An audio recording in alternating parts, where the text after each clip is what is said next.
কবরের প্রথম রাত আপনি কি জানেন সেখানে কি হয়?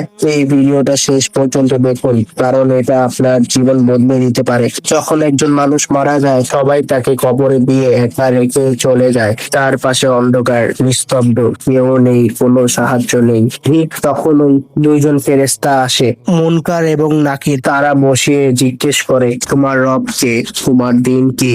তোমার নবী কে? যদি সে দুনিয়ায় আল্লাহকে ভুলে থাকে, তাহলে সে উত্তর দিতে পারবে না। তার কবর সংকীর্ণ হয়ে যাবে, চারদিক থেকে চাপ দেবে, শাস্তি শুরু হবে। কিন্তু যদি সে সৎ বান্দা হয়, সে সহজেই উত্তর দেবে। তার কবর প্রশস্ত হয়ে যাবে, জান্নাতের দরজা খুলে যাবে, শান্তি আর আলো নেমে আসবে। একটা প্রশ্ন করি, আজ যদি আমাদের সেই রাত আসে, আমরা কি প্রস্তুত, নাকি আমরা এখনো গাফিল? এখনো সময় আছে, আজ থেকেই নামাজ ঠিক করুন, গুনাহ থেকে ফিরে আসুন।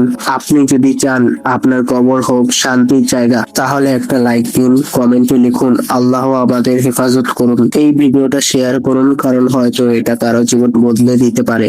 আর এমন ভিডিও পেতে সাবস্ক্রাইব করুন।